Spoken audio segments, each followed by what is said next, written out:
The Acer Nitro 5 performs quite well in games for a gaming laptop with its specs. However, as I mentioned in my game benchmark video, there was throttling in different scenarios. So let's put it to the test and find out how hot it gets and what can be done to improve performance.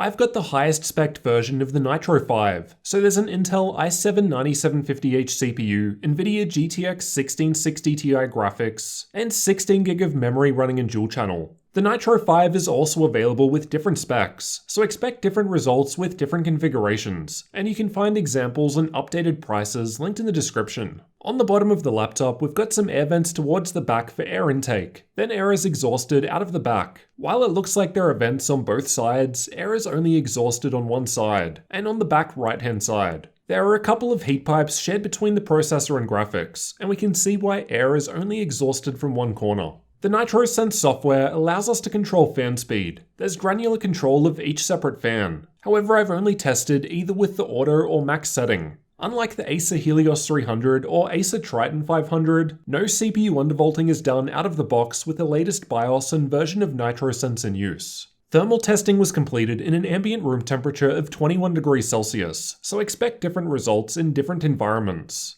At idle, both the CPU and GPU were on the cooler side, no issues there. The rest of the results are from combined CPU and GPU workloads, and are meant to represent worst case scenarios as I ran them for extended periods of time. The gaming results towards the upper half of the graph were tested by playing Watch Dogs 2, as I find it to use a good combination of processor and graphics. The stress test results shown on the lower half of the graph are from running the Ada64 CPU stress test with only the stress CPU option checked, and the Heaven GPU benchmark at max settings at the same time to fully load the system. Anytime I had the fans on auto speed, both the CPU and GPU were thermal throttling, so 92 on the CPU and 86 on the GPU. And this was still happening even with the CPU undervolted. However, we'll see how this helped improve performance in the next graph. Simply by setting the fans to max speed saw nice improvements to the thermals under both workloads, while undervolting the CPU only helped cool things just a little more. With the cooling pad added into the mix, temperatures dropped down a little further. These are the average clock speeds for the same tests just shown. We're seeing the lowest performance with the fans on auto speed due to the thermal throttling that was taking place on both the CPU and GPU in this state. We do however see decent improvements to CPU clock speed with the CPU undervolted. So despite still thermal throttling, it's now throttling less and we see higher performance. Setting the fan speed to maximum helped improve clock speed over stock for the same reason, though we saw a much higher boost to the GPU here, as I wasn't doing GPU undervolting, just CPU.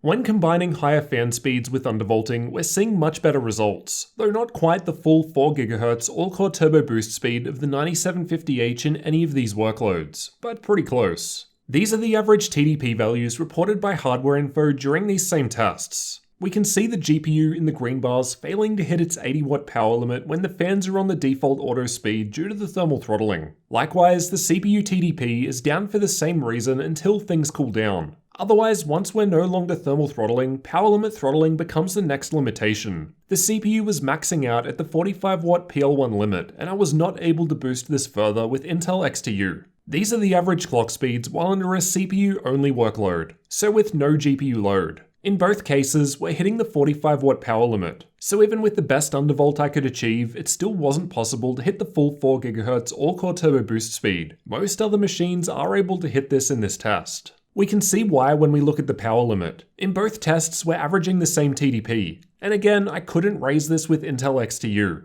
As a result, we've got basically the same temperatures in this case. Same amount of power equals same heat. To demonstrate how this translates into performance, I've got some Cinebench CPU benchmarks. While the single-core performance was about as expected, the multi-core scores were noticeably lower when compared with other laptops with the same CPU I've tested, and this was due to the 45-watt power limit on the i7-9750H. Undervolting did help improve performance, but this was still noticeably lower compared to the 2600 to 2800 I usually see. So how do these changes actually translate into gaming performance? I've tested a few games at stock with auto fans, max fans, and then with max fans plus some CPU undervolting and GPU overclocking. Shadow of the Tomb Raider was tested with the built-in benchmark at highest settings. In this test, there was almost no change between auto and max fans, a single frame on average, while the custom settings just listed made a larger improvement. Battlefield 5 was tested in campaign mode at ultra settings. Again, not too much of a difference was seen between auto and max fans, while the CPU undervolting and GPU overclocking made a much larger difference. This put the 1% low performance near the averages from the others. Far Cry 5 was tested with the built-in benchmark at ultra settings. There was more of a difference between auto and max fans in this test, but also less of a difference with the custom settings in place, though still an improvement nonetheless. As for the external temperatures where you'll actually be putting your hands, at idle it was around the normal 30 degrees Celsius. While gaming or under stress test, with the fans on auto speed, it's actually getting quite hot. Mid-50s in the center, and it didn't feel comfortable to rest my fingers on. With the fans at max speed in the exact same workloads, we're seeing around a 10 degree reduction to the hotspots. As for the fan noise produced by the laptop, I'll let you have a listen to some of these tests.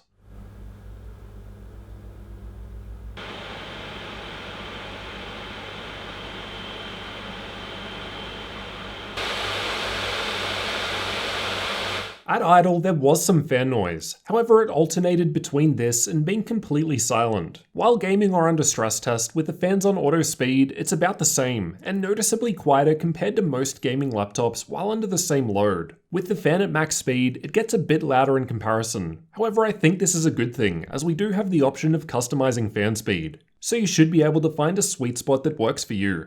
Overall, the Acer Nitro 5 gaming laptop runs on the hotter side and thermal throttles on both the CPU and GPU while gaming with the fans on auto speed. Fortunately, we do have the option to increase fan speed, and by doing this, thermal throttling was removed and the machine became noticeably cooler to the touch. Despite the thermal throttling, in the games I tested with the fans on auto, I wasn't actually seeing much performance loss compared with max fans, so you do have the option of running quieter but hotter if you prefer.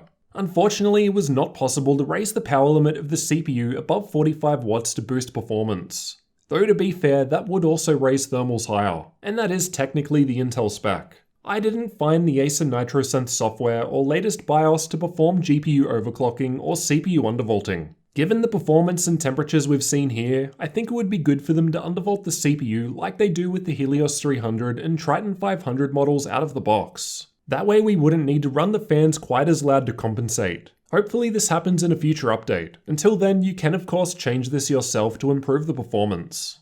These differences in performance shown aren't hard and fast rules. There are different factors which will vary results, primarily the temperature of the room you're running in, application of thermal paste, and even the specific hardware, which comes down to the silicon lottery. You may not be able to undervolt or overclock your hardware the same as me. It depends on the chip and its specific power requirements, so don't just blindly copy my settings and do some testing to find out where your stable point is for best results. It may be possible to further improve temperatures by swapping the thermal paste. However, as this is a review unit that I have to send back, I'm not able to change the paste. Otherwise, the next reviewer will unknowingly report different results due to what I've done. Raising fan speed, undervolting, or using a cooling pad are much easier for most people to do than changing paste anyway. And as we've seen, these tweaks did help improve performance and temperatures with the Nitro 5. Let me know what you thought about the thermals from the Acer Nitro 5 gaming laptop down in the comments. And if you're new to the channel, you'll definitely want to get subscribed for the upcoming full Nitro 5 review.